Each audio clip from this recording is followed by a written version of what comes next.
क्या आप crypto currency market में नए हैं और क्या कभी आपने कॉइन बर्न के बारे में सुना है? क्या कभी आपने सोचा है कि बिटकॉइन को बर्न किया जा सकता है, बिल्कुल वैसे ही जैसे हम नोटों को जलाते हैं? मुझे लगता है आपने ऐसा कभी नहीं सोचा होगा, लेकिन ये रियलिटी है कि क्रिप्टो मार्केट में कॉइन्स को बर्न किया जा रहा है। दरअसल कॉइन बर्न एक ऐसी प्रक्रिया है जिसमें माइनर्स या डेवलपर्स सिक्कों को सर्कुलेशन से हटाते हैं।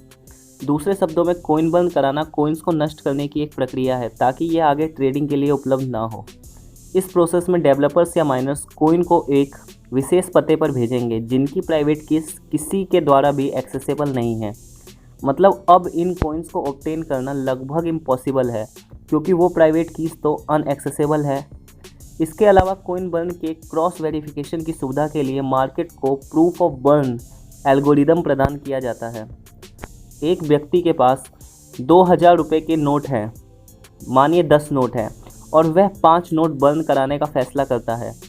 एक बार 5 नोट बर्न करने के बाद इन नोटों को इशूअर सहित किसी के द्वारा भी उपयोग या एक्सेस नहीं किया जा सकता, क्योंकि क्रिप्टो करेंसीज आभासी हैं और सचमुच बर्न कराया नहीं जा सकता।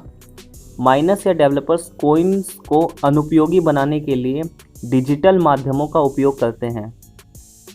कॉइन बर्न मूल रूप से सप्लाई की कमी पैदा करने के लिए किया जाता है, जिससे टोकन प्राइस के लिए एक आर्टिफिशियल अपवार्ड पुलअप पैदा हो सके।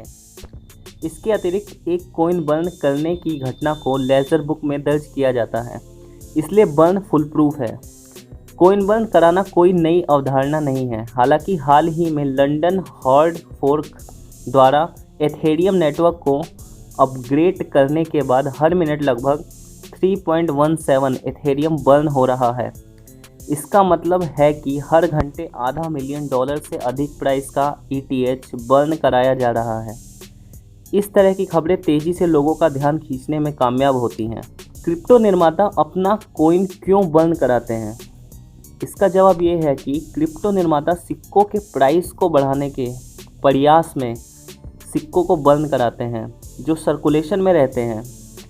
यह तेल के क्षेत्र में जो होता है उससे बहुत भिन्न नहीं है। अगर कच्चे तेल की एक बैरल की कीमत गिरती है क्योंकि सप्लाई बहुत अधिक है और डिमांड समान रूप से अधिक नहीं है, तो तेल उत्पादक देश यानी ऑयल प्रोड्यूसिंग कंट्री सप्लाई को कम कर देते हैं ताकि कीमतें फिर से बढ़ जाएं।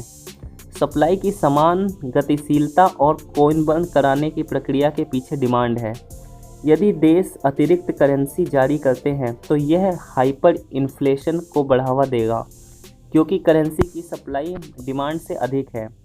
दूसरी ओर अगर देश कम करेंसी जारी करते हैं, इससे अर्थव्यवस्था में डिप्रेशन हो सकता है। इसी तरह सिक्कों की अधिक सप्लाई से करेंसी इन्फ्लेशन हो सकता है क्योंकि ये कॉइन्स किसी एक प्राधिकरण द्वारा जारी या नियंत्रित नहीं किए जाते हैं। डेवलपर्स या माइनर्स सिक्कों को बर्न करा देते हैं। यह जरूरी नहीं है कि सभी क्रिप्टो करेंसी को बर्न करने की ज़रूरत है।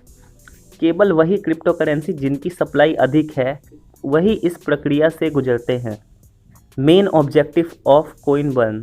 कॉइन बर्न कराने का प्राथमिक उद्देश्य सप्लाई को रेगुलेट करना और इस तरह की कीमत को स्टेबलाइज करना है।